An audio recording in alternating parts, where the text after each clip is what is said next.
Hello नमस्ते प्यारे विद्यार्थियों और मेरे प्यारे दोस्तों, एक बार पुनः आप सभी का स्वागत है मी एंड माई टॉप क्लास के अंतर्गत। हम देखने वाले हैं आज आपके लिए बहुत ही इंपॉर्टेंट टॉपिक और इससे संबंधित एग्जाम में मोस्टली क्वेश्चन आते रहते हैं।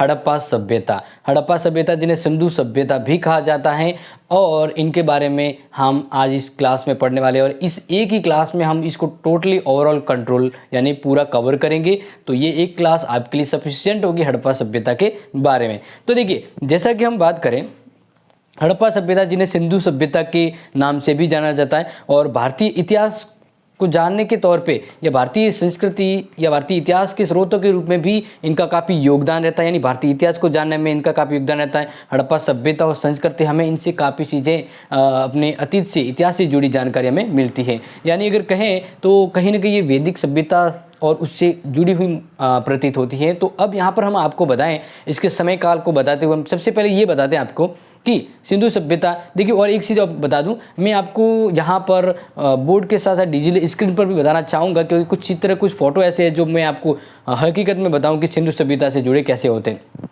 तो देखिए, सबसे पहले हम बात करते हैं सर्वप्रथम।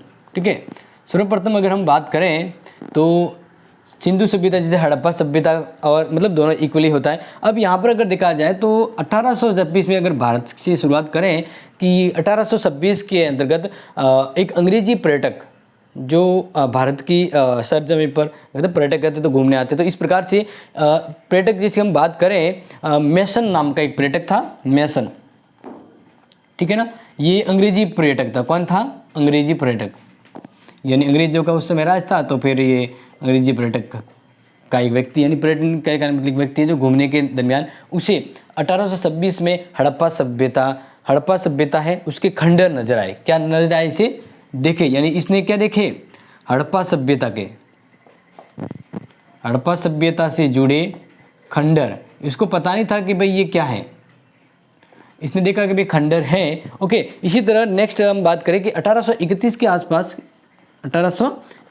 आसपास एक और मतलब भारत के कर्नल, जिसके हम बात करें, कर्नल बर्नस,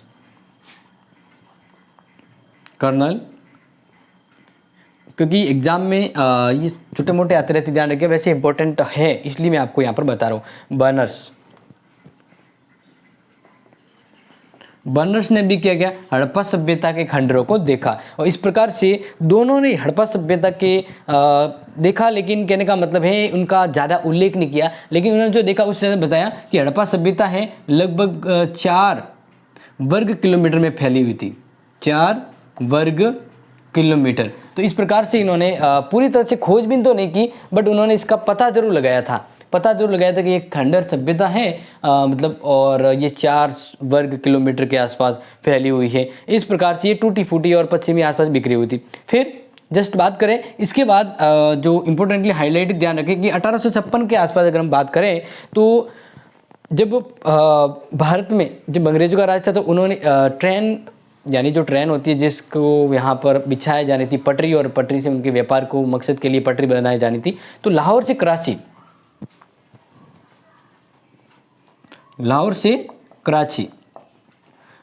कराची के लिए उन्हें ट्रैक बनाना था। क्या बनाना था? ट्रैक, रेलवे ट्रैक बनाना था। तो उसके लिए इन्हें ईंटों की जरूरत थी। किसकी जरूरत थी? इन्हें ईंटों की जरूरत थी। तो वो ट्रैक यहीं आसपास से गुजरा था, उन्हें ईंटों की जरूरत थी। तब उन्हें ईंटों की जरूरत के दौरान जब देखा गया कि ये कुछ मतलब कैसे थोड़ा सा कहते हैं ना कि ढाल वाल होता है, यानी कहने का ये मतलब है कि उभरा हुआ कोई बाग था जिससे ईंटें नजर आ रही थी, तो उन्होंने वहाँ से ईंटें खुदाई करके निकाली और उन्हें ये नहीं पता कि ये एक सभ्यता के खंडर है। क्या है? खंडर है। तो उन्होंने क्या किया? इन्हीं सभ्यता से जुड़े स्थलों की खुदाई का मतलब उन्हें ये एक्चुअली पता नहीं था कि किस सभ्यता जुड़े। उन्होंने क्या करना, जैसे पटरी बनानी थी और मान लीजिए कोई चीज़ मिल गई तो उन्होंने वो वहाँ से ले ली। इस प्रकार से उन्हें खंडरों से क्या किया? ईंटों को निकाला और अपने लिए उपयोग किया। और इस प्रकार से देखा जाए तो ये जो हम बात करें यहाँ पर इन पंजाब के गोटमबरी जिले में हड़प्पा सभ्यता के इस प्रकार के खंडर हैं वो देखे गए थे। तो अब यहाँ पर आप ये तो समझ चुके हैं कि हड़प्पा की यहाँ तक की चीज़ें हैं अभी तक पूरी तरह से आगे प्रकट नहीं हो पाई थी, हम या कहें कि सभी अभी तक नॉलेजेबल नहीं हो पाए थे कि सभ्यता की खुदाई की जाए। तो अभी तक खुदाई नहीं हो पाई थी। फिर क्या हुआ, फिर जैसे हम बात करें इसके बारे में, जब आगे बढ़ते हैं तो और भी यूजफुल चीज़ें, जैसे इसको वापस से इसमें प्रकाश किसने डाला है, इसकी उत्खनन कार्य दयानंद साहनी, बिल्कुल आपको पता होगा उसके बारे में। फिर उससे जुड़ी कुछ इंपॉर्टेंट उसकी संस्कृति, सभ्यता, और इस सभ्यता से जुड़े हर स्थल के बारे में हम यहाँ पर देख रहे हैं बोर्ड पे। अब बढ़ते हैं डिजिटल स्क्रीन पर, और यहाँ पर आपके लिए जो इंपॉर्टेंट चीज़ें वो बता रहे हैं कि सिंधु सभ्यता के बारे में और भी महत्वपूर्ण, जो सीधे मैं आपको डिजिटल स्क्रीन के जरिए बता दूं। तो यहाँ पर जिस प्रकार से आप देख रहे हैं, ये जो खंडर आपको दिख रहे हैं ना, ये बिल्कुल यही खंडर, इन्हीं खंडर की बात कर रहा हूँ, ये सिंधु सभ्यता से जुड़े हुए, यानी आपको ये पता रहे कि ये जो मैं आपको बता रहा हूँ, जो ये जो स्थल है वो सिंधु सभ्यता यानी हड़प्पा सभ्यता से जुड़े, यानी इस प्रकार के खंडर होते हैं। और ये एक सभ्यता जिसको खुदाई के बाद आपको इस प्रकार से दिख रही है। ओके, तो अब इसके बारे में हम वैसे आगे और भी इंपॉर्टेंट कुछ फोटोज के साथ समझेंगे और पढ़ेंगे। देन सबसे जरूरी जो चीजें हैं वो यहाँ पर हम देखने वाले हैं। तो जैसे कि आपको यहाँ पर इंपॉर्टेंट चीजें नजर आ रही है, तो देखिए जहां तक मैंने बताया उसके आगे बढ़ते, तो भारतीय पुरातात्विक विभाग के महानिदेशक निदेशक जॉन मार्शल के निर्देशन में, यानी यहाँ पर ध्यान रखिएगा, जॉन मार्शल, उस समय भारतीय पुरातत्व विभाग के महानिदेशक जॉन मार्शल के निर्देशन में राय बहादुर दयानंद साहनी ने 1920 के आसपास, 1921 1920 के आसपास हड़प्पा की खुदाई करवाई थी। बहुत ही इंपॉर्टेंट, ध्यान रखिएगा, 1920 से 21 के आसपास आता, कहीं पे 22 पे आता, तो इसको बहुत अच्छे ध्यान रखिएगा। इसलिए इस अज्ञात सभ्यता के खोज का श्रेय, कहते हैं ना कि हड़प्पा सभ्यता की खोज किसका श्रेय किसे दिया जाता है, राय बहादुर दयानंद साहनी, दयाराम साहनी। क्यों? क्योंकि इनके निर्देशन में इन्होंने सबसे पहले इसकी खोज की थी, तो ये बहुत इंपॉर्टेंट हो जाता है। इसके बाद राखललाल मनीष ने भी 1922 में मोहनजोदड़ो खुदाई की, जो इसका पार्ट है, जो क्या है, इसका पार्ट है, इसका ही एक सभ्यता का स्थल है। अब देखिए, सिंधु सभ्यता के अन्य नाम के तौर पे हम जाने तो सिंधु सभ्यता, जिसको इंडस वैली सिविलाइजेशन भी कहा जाता है इंग्लिश में, इसके अलावा सिंधु सभ्यता को हड़प्पा सभ्यता और सैंधव सभ्यता के नाम से भी जाना जाता है। अगर ऐसा कंफ्यूजन वाला प्रश्न आया तो ध्यान रखिएगा। अब देखिए नेक्स्ट आप बात करें कि भाई अपने सिंधु सभ्यता का जो विस्तार है वो कितना था, जस्ट मैंने आपको थोड़ा सा बताया था यहाँ पर। कुछ एक चीजें अगर आपको कंफ्यूजन लगी है तो यहाँ पर देखिए कि सिंधु सभ्यता की सिंधु घाटी सभ्यता में पुष्पित और पल्लवित ये सभ्यता प्रथमतः मोहनजोदड़ो इन दो प्रमुख केंद्रों में प्रकाशित आई थी, ठीक है ना। यानी यह सिंधु सभ्यता की ही दो सभ्यता की बात करें, जैसे पुष्पित और पल्लवित, ये दोनों जो सभ्यता है प्रथमतः मोहनजोदड़ो में, इसका जो प्रमुख केंद्र था उसमें देखी गई थी। और इन दोनों के मध्य की जो दूरी है, इन दोनों सभ्यता जस्ट इसकी सभ्यता के अंतर्गत, तो इन दोनों के मध्य की जो दूरी है वो 400 मील के आसपास थी। अब आगे देखते हैं कि इस सभ्यता का विस्तार है, यानी सिंधु सभ्यता, ये इनका विस्तार कहाँ है, सिंधु सभ्यता का विस्तार पंजाब, सिंध, इसके अलावा बलूचिस्तान, गुजरात, राजस्थान, हरियाणा, जम्मू और पश्चिमी उत्तर प्रदेश तक फैला हुआ ये सिंधु घाटी सभ्यता से यानी हड़प्पा सभ्यता से संबंधित स्थल है। तो ये आपको थोड़ा आइडिया होना चाहिए कि भाई ये सभ्यता कहाँ तक फैली हुई थी। ओके, अब आगे देखो बात करें कि इसका विस्तार उत्तर में तो आपको मिलेगा सिंधु, मतलब जम्मू तक, और दक्षिण में मिलेगा नर्मदा के मुहाने तक, पश्चिम में आपको बलूचिस्तान के मकरान तट तक, और बात करें पूर्व में तो उत्तर प्रदेश के मेरठ तक मिलेगा। और इस सभ्यता का पूर्व से पश्चिम तक 1600 किमी और उत्तर से दक्षिण तक 1100 किमी तक विस्तार है। इतनी लंबी, इतनी चौड़ी ये सभ्यता है वो पाई गई थी, यानी इतनी लंबी चौड़ी ये सभ्यता फैली हुई थी। अब देखो इसका कालावधि यानी समय की बात करें, क्या बात करें समय की, भाई ये जो सभ्यता है वो किस टाइम पीरियड में और किस समय ये देखी गई है। तो देखिए ये नोट कर लीजिएगा, क्योंकि इसलिए मैंने आपको पीडीएफ बताई है बहुत ही इंपॉर्टेंट तरीके से, और इसकी पूरी आपको ये नोट्स की तरफ भी आपको मिल जाएंगे, बट वो पेड होंगे। अब देखिए यहाँ पर कि रेडियो कार्बन पद्धति यानी C14 जैसी नवीन विश्लेषण पद्धतियों के द्वारा पता लगाया कि हड़प्पा सभ्यता का सर्वमान्य यानी अलग अलग विद्वानों ने अलग अलग कहा है। मैं सिर्फ वो अलग अलग विद्वानों के नहीं बताऊंगा, मैं वो ऑथेंटिक बताऊंगा जो सीधा आप याद रखें। ओके, तो रेडियो कार्बन पद्धति के द्वारा जब इसके जो प्राप्त हुए संचार जो चीजें उससे इसके कालक्रम का पता लगता है, तो 2500 ईसा पूर्व से 1750 ईसा पूर्व का जो समय है वो हड़प्पा सभ्यता से संबंधित होता है। और इनके देखो संबंधित क्षेत्र की बात करें, जस्ट हमने क्या बताया था कि यहाँ पर देखिए गुजरात, राजस्थान, बलूचिस्तान, जम्मू कश्मीर और यहाँ से लगभग जी उत्तर के मेरठ तक, यहाँ तक ये जो फैला है वो हड़प्पा सभ्यता से संबंधित होता है। ठीक है ना, ये आप इससे थोड़ा ध्यान रखेंगे। अब देखिए आगे बढ़ते हैं, जस्ट हमने क्या किया कि सिंधु घाटी सभ्यता के बारे में देखने के बाद अब हम यहाँ पे देख रहे हैं सिंधु घाटी सभ्यता की 4 भौगोलिक स्थल जो है प्रमुख, उनके बारे में देख लेते हैं। देखिए पहला है मांडा, सिंधु घाटी सभ्यता से जुड़ा हुआ। मांडा जो जम्मू कश्मीर है, यह स्थल अखनूर जिले में सिनाब नदी के दक्षिणी तट पर स्थित है।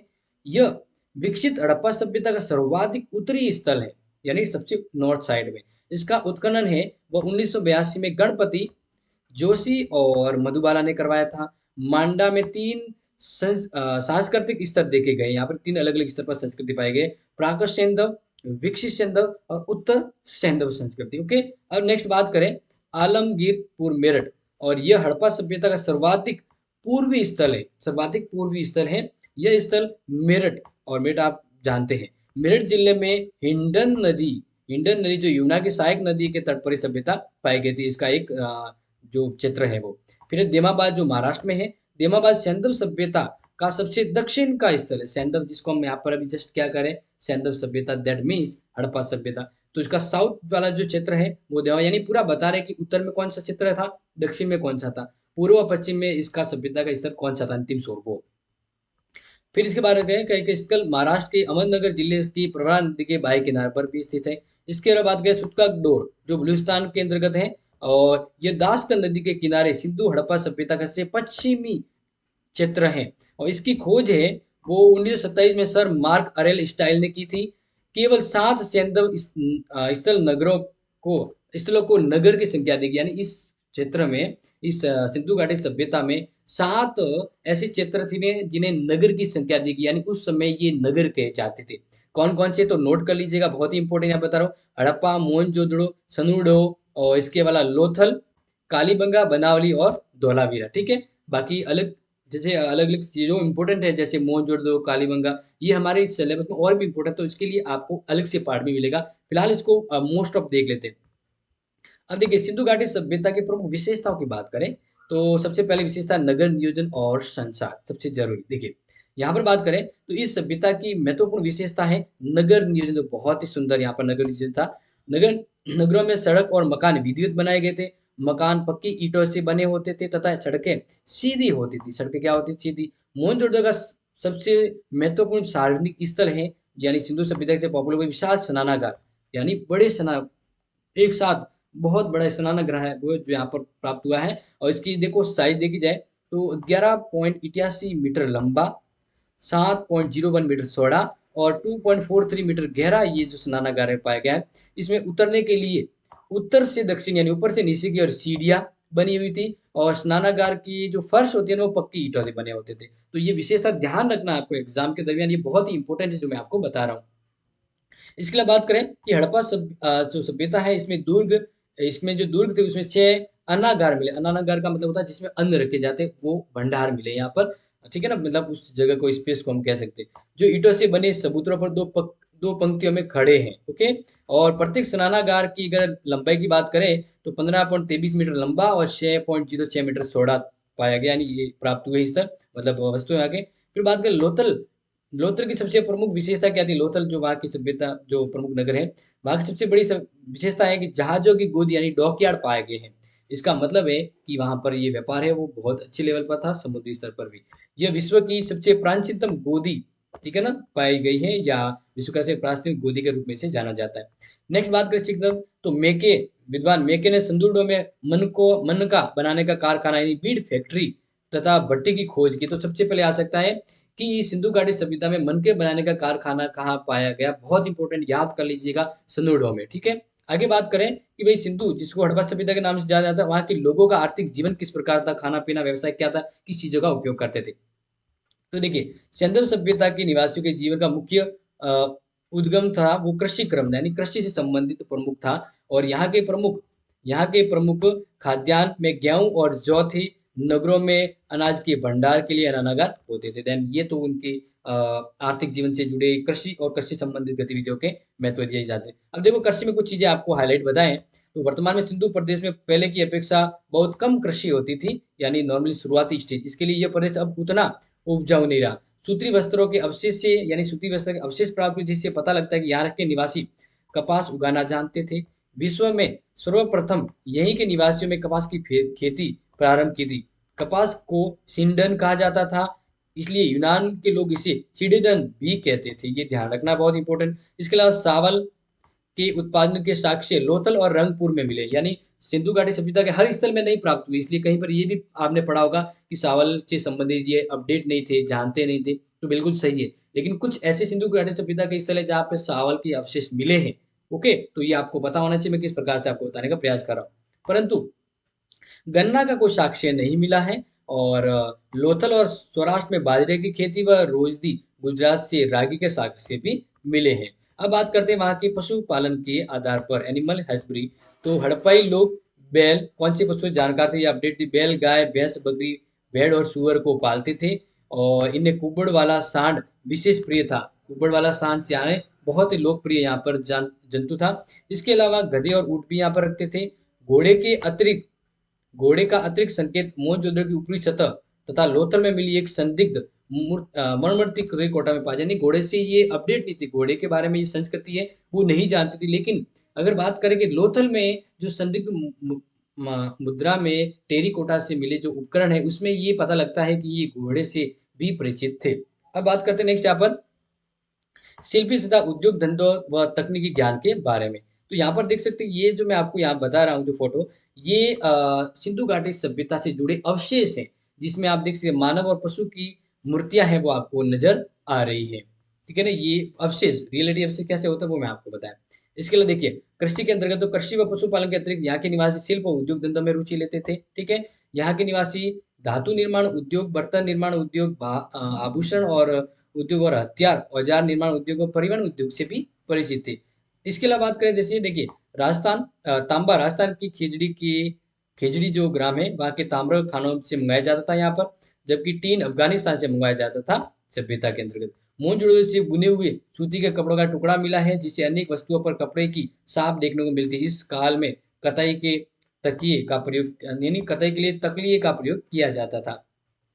अब देखिए व्यापार की बात करें कि भाई यहाँ पे व्यापार किस प्रकार का हुआ करता था। तो देखिए कि सिंधु घाटी सभ्यता के अंतर्गत मोहरें और वस्तुएं पश्चिमी एशिया और मिस्र में मिली है। यानी सिंधु सभ्यता के लोगों की मोहरें और वस्तुएं पश्चिमी एशिया और मिस्र में मिली है, जो ये हमें बताती है कि वहाँ और या सिंधु घाटी सभ्यता के मध्य व्यापारिक संबंध था, और यहाँ वस्तु विनिमय होता था, वस्तु के बदले वस्तु देना, वस्तु विनिमय हुआ करता था। इसके अलावा मोहनजोदड़ो में जोदड़ो से मिट्टी व कांसे की दो पहियों वाले खिलौने की गाड़ी और सुनुडो से मिट्टी की पहियों वाली गाड़ी मिली। यानी कहने का मतलब है कि यहाँ पे व्यापार का और साथ ही साथ कला का भी काफी विस्तार था। मेसोपोटामिया और मेसोपोटामिया मिस्र की सभ्यता इससे मिलती जुलती, इसलिए एक तो ये ध्यान रखिएगा आप। ठीक है, तो देखिए मेसोपोटामिया के पुरालेखों में दो मध्यवर्ती व्यापारिक केंद्रों का उल्लेख मिलता है, जिसे दल दिलमून और माकन कहते हैं। दिलमून की पहचान फारस की खाड़ी के बहरीन से की जाती है। अब देखो नेक्स्ट आगे बात करें तो हड़प्पा सभ्यता यानी सुसैंधव निवासियों का सामाजिक जीवन कैसा था। तो सबसे इंपॉर्टेंट जो हाईलाइट करें कि हड़प्पा सभ्यता का समाज मूलतः मातृ सत्रात्मक था, यानी माता को ही वहां पे वरीयता और उसकी सत्ता हुआ करती थी। सैंधव सभ्यता का सामाजिक जीवन सुखी और सुविधापूर्ण था। वह सामाजिक व्यवस्था का मुख्य आधार परिवार था। समाज व्यवसाय के आधार पर 4 वर्गों में उस समय बटा हुआ था, जिसमें विद्वान, योद्धा, व्यापारी और शिल्पकार श्रमिक हुआ करते थे। ठीक है, सैंधव सभ्यता आमोद प्रमोद के प्रेमी थे, और इसके लिए जुआ खेलना, शिकार करना, नाचना गाना आदि लोगों के आमोद प्रमोद यानी मनोरंजन का साधन हुआ करते थे। और इसके अलावा पासा का युग इस खेल में खेला जाता है, पासा फेंकने का जो कार्य होता है वो। अब बात करते हैं कि इस सभ्यता से जुड़े कुछ धार्मिक प्रतीक चिन्ह प्राप्त हुए हैं, और उसके बारे में ध्यान दें, क्योंकि यहाँ से मैं कुछ आपको चिन्ह और कुछ जानकारी के जो स्रोत है वो मैं आपको बता रहा हूँ कि ये सभी जो चीजें आपको दिख रही है हड़प्पा सभ्यता से संबंधित है। अब देखिए आगे बात करें प्रतीक चिन्ह जो उसी धर्म से जुड़े हुए थे, वहां पर हमें सभ्यता में ताबीज मिले हैं। तो ताबीज से पता चलता है कि भूत प्रेत से बचने के लिए इसका क्या कहा जाता है। इसके अलावा हमें यहाँ पर बैल की आकृति यानी बैल का चिन्ह मिला है, तो यानी यहाँ पे हम मिलते हैं कि भाई ये शिव का जो वाहन होता है उसका प्रतीक, यानी धर्म से संबंधित मान जाते थे शिव के प्रतीक के रूप में। फिर वहाँ पे स्वास्तिक मिला है, तो इसका मतलब है सूर्य उपासना का प्रतीक है, और सूर्य उपासना होती थी ये वहाँ पे इस मतलब इस मिले हुए क्या कहते हैं कि पुरातात्विक स्रोत से हमें पता लगता है कि इसका क्या महत्व था। फिर बात करें योगी शिव, तो इसका मतलब है कि वहां पर एक ईश्वर था जो योगेश्वर नाम से जाना जाता था। यानी ईश्वर को वहां पे यानी शिव की मूर्ति का होना मतलब भगवान यानी धार्मिक आस्था का प्रतीक हुआ करता था। फिर बकरा मिला, मतलब बकरा की जो वन मूर्ति है वो चिन्ह प्राप्त हुए हैं, तो इसका मतलब है कि बलि देने का कार्य हुआ करता था। फिर है श्रृंग यानी शिव का जो रूप है वो इसके धार्मिक प्रतीक के रूप में नाग, नाग जा का जो प्रतीक प्राप्त हुआ, यानी यहाँ पे पूजा हेतु नाग का उपयोग किया जाता है, यानी इसकी उपयोग के लिए वो जो प्रतिरूप में उसको यूज किया जाता। फिर भैंसा, तो देवताओं की शत्रुओं पर विजय का प्रतीक है वो भैंसा था। इसके अलावा युगल समाधान यानी पति के साथ पत्नी का शव, यानी दफनाने के समय, कहने का मतलब पति और पत्नी दोनों को साथ में सब दफनाए जाते थे। तो एक यही सभ्यता है जहाँ पर एक साथ दफनाए जाने का जो साक्ष्य है वो मिलता है। आगे बात करें हड़प्पा सभ्यता की माप तोल, तो बाढ़ के रूप में मनके व ज्वारात की अनेक वस्तुएं पाई गई है, जिससे प्रकट होता है कि तोल में 16 तथा इसकी आवर्तों का प्रयोग होता था, जैसे 16, 64, 160, 320, 640, यानी ये तोल बाट का जो उपयोग है वो हुआ करता था माप तोल। मोहनजोदड़ो से सीप और लोथल से हाथी दांत का बना स्केल मिला है, बहुत इंपॉर्टेंट, नोट कर लीजिएगा। सूट कोटरा से तराजू का साक्ष्य मिला, यानी यहाँ पे माप तोल वगैरह है वो उसके बारे में जानकारी थी, जिसके स्रोत हमें ये बताते हैं कि माप तोल भी वहाँ पे सही था।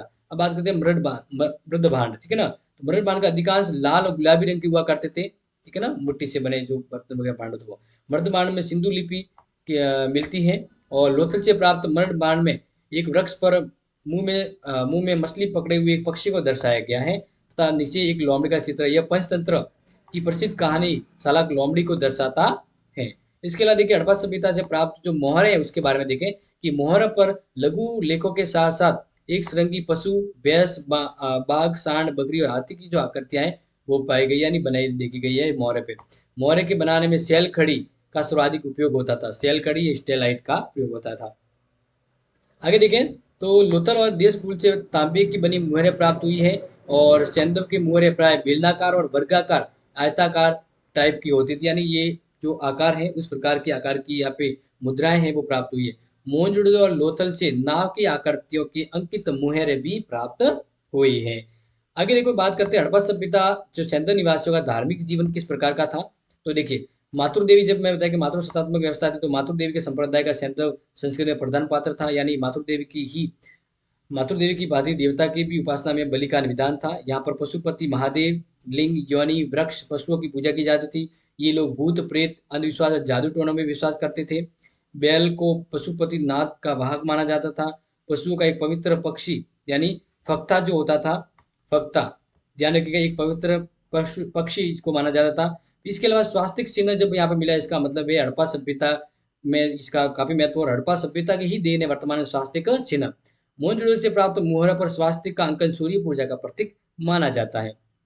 देखो आगे बात करते हैं कि हड़प्पा सभ्यता के निवासियों की लेखन कला के बारे में कि क्या वो पढ़े लिखे थे या उसकी शिल्प लिपि कैसी थी। तो दुर्भाग्यवश से अभी तक सिंधु सभ्यता की लिपि को पढ़ा नहीं जा सकता। इसका रीजन क्या है कि उस समय की जो बनावट थी और जो अक्षर जो प्राप्त हुए वो विद्वान जो है पढ़ नहीं पाए उनको, और ये जो उनकी जो लिपि है वो चित्र और अक्षर प्रकार की है, और लगभग इसमें इनकी लिपि में लगभग 400 से 600 चित्र हमें प्राप्त होते हैं। ये चित्र हैं जो हमें ये इनके इतिहास के बारे में अनुमान लगाते हैं कि भाई इन चित्रों से इनका इतिहास उन्होंने लिखा है, बट वो पढ़ा नहीं जा रहा है, यानी पढ़ा नहीं गया है। यह लिपि प्रथम पंक्ति में दाएं से बाएं और द्वितीय पंक्ति में बाएं से दाएं लिखी जाती थी। बहुत ही इंपॉर्टेंट, याद रख लीजिएगा कि इस पंक्ति में ध्यान रखिएगा दाएं से बाएं और बाएं से दाएं लिखने की परंपरा हुआ करती थी, यानी ऐसे और ऐसे लिखने की प्रकार होती थी। तो इसलिए इसको को कहते हैं बाउस्ट्रोफिडन पद्धति कहा जाता था, यानी हड़प्पा सभ्यता में प्राप्त जो लिपि थी उसको क्या नाम दिया, बाउस्ट्रोफिडन, याद रखिएगा।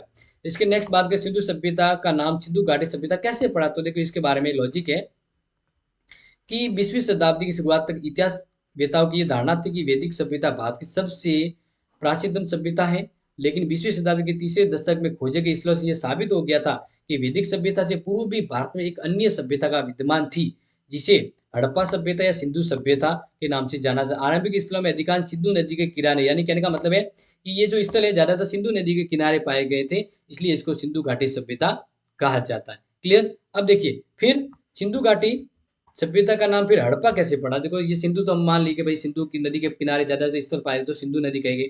फिर हड़प्पा के बारे में देखो, इसके प्रथम अवशेष हड़प्पा नामक इस सभ्यता स्थान से प्राप्त हुए, यानी इसके जो इस सभ्यता से जुड़ी जो प्रथम जो अवशेष है ना वो हड़प्पा एक जगह स्थान से प्राप्त हुई, इसका मतलब वहां उसे हड़प्पा सभ्यता के नाम से जाना जाने लगा। अब बात करते हैं कि भाई हड़प्पा सभ्यता जो थी अच्छी थी, नगर वगैरह अच्छे थे, फिर ये कैसे चलेगी, लुप्त कैसे होगी, यानी इसके खत्म होने का कारण क्या है। तो वो बहुत इंपॉर्टेंट एग्जाम में आता रहता है। ये सभ्यता तकरीबन 1000 साल रही, ठीक है ना, इसका समय एक साथ चल रहा है, यानी शुरू से एंड तक का। इसके अंत के कारणों में इतिहासकार एक मत नहीं, कोई अलग कारण कह रहा है, किसी विद्वान ने अलग कहा है, सभी विद्वान अपने अपने अलग अलग राय देते हैं। ठीक है, लेकिन फिलहाल अगर सबका राय काउंट की जाए तो जलवायु परिवर्तन, नदियों के जल मार्ग में परिवर्तन, या फिर आर्यों के आ जाने से उनके आक्रमण के कारण, या बाढ़ और सामाजिक ढांचे में बिखराव और भूकंप, ये जो कारण है टोटली मिलाकर विद्वानों ने इस पर राय प्रकट की कि ये वो कारण है जिस वजह से सिंधु सभ्यता है वो समाप्त हो गई। यानी जलवायु परिवर्तन हो गई, जो जहाँ उपजाऊ जमीन या नमी जलवायु नहीं रही तो इस वजह से लोग वहां से उजड़ गए, या नदियों का जल मार्ग बदला, नदियों ने अपना मार्ग बदल दिया, जो पानी नहीं होगा तो सभ्यता कैसे बनेगी। और एक और कारण कहते हैं कि आर्य जब आए यहाँ पर तो उन्होंने आक्रमण किया और यहाँ से सभ्यता को नाश कर दिया। इसके अलावा कहा जाता है कि भाई भूकंप बाढ़ आने से भी सभ्यता नष्ट हो चुकी थी। अब देखिए जो जरी इंपॉर्टेंट, अब नोट कर लीजिएगा इसको, कि हड़प्पा सभ्यता के संबंधित जो स्थल है उसकी खोज किसने कब की, तो वो हम जान लेते हैं।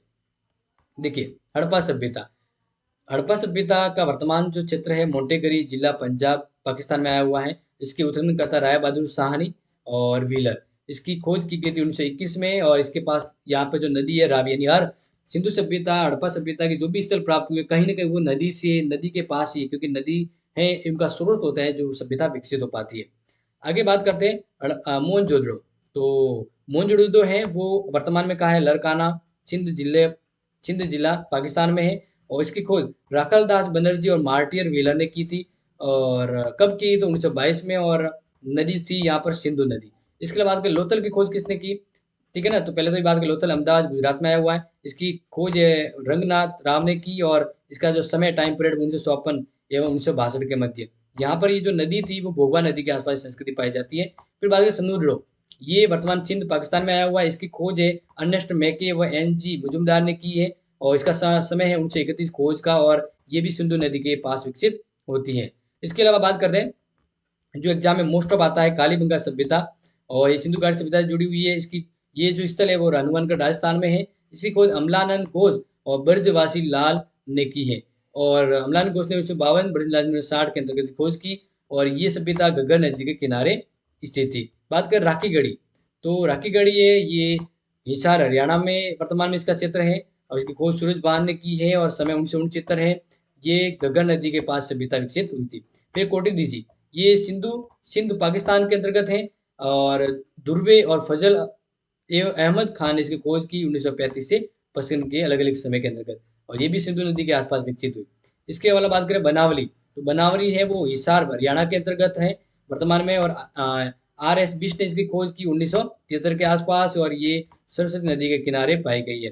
फिर बात करें रोपड़, रोपड़ जो है ये रूपनगर पंजाब में है वर्तमान, और दुर्वे और फजल और अहमद खान ने इसकी खोज की है 1955 में। ये नदी, ये सभ्यता सतलज नदी के किनारे पाई गई थी। बात करें रंगपुर, ये काठियावाड़ गुजरात में है वर्तमान में। आर एस बिष्ट ने इसकी खोज की है 1954 के अंतर्गत, और भादर मादर जो मतलब एक नदी है वो यहाँ पर पाई गई है, इसके आसपास विकसित हुई। फिर आलमगिरी जो मेरठ उत्तर प्रदेश के अंतर्गत है। यज्ञ यज्ञ यज्ञ दत्त शर्मा ने इसकी खोज की 1958 के अंतर्गत, और ये सभ्यता वेडन नदी के पास पाई गई है। इसके अलावा बात करें सुटकार्कडोर, ये पाकिस्तान बलूचिस्तान के अंतर्गत है। ऑरेंज स्टाइनर और जॉर्ज डेल्स ने खोज की 1927 के अलग अलग समय के अंतर्गत। ये सभ्यता दास नदी के पास पाई गई है। मांडा, मांडा सभ्यता जम्मू कश्मीर में, वर्तमान में जगपति जोश ने इसकी खोज की थी 1982 में, और ये सेनाब नदी के आसपास विकसित हुई थी। फिर सुतका को, ये पेरिन बलूचिस्तान के अंतर्गत है वर्तमान में। जॉर्ज डेल ने इसकी खोज की थी 1962 में, और शादी कौर नदी है जहाँ पर ये विकसित हुई थी। फिर है सूट कोदड़ा कुर्दा, ये कच्छ गुजरात के अंतर्गत है। इसकी खोज जगपति जोश ने की थी 1964 के अंतर्गत बात करें, और ये सरस्वती के किनारे विकसित हुई थी। तो इस प्रकार से मोस्ट ऑफ डियर स्टूडेंट, मैंने आपको हड़प्पा सभ्यता के बारे में, जो सिंधु सभ्यता कहते हैं उसके बारे में बहुत ही इंपॉर्टेंट तरीके से एक एक छोटी बड़ी सब डिटेल बताई है। यानी आई होप ये क्लास और ये जो मैंने चीज़ें आपको बताई है समझ में आ चुकी होगी। कुछ डाउट या कुछ कंफ्यूजन है तो ज़रूर बताइएगा। बाकी इस क्लास को एंजॉय कीजिए, नोट कीजिए, और आने वाली क्लास के लिए जुड़े रहिए। अपने मित्रों को भी शेयर करें कि वन एंड ओनली दो channel me and my two class for your all everything college purpose need. मिलते हैं नेक्स्ट वीडियो में, तब तक के लिए thank you so much and take care.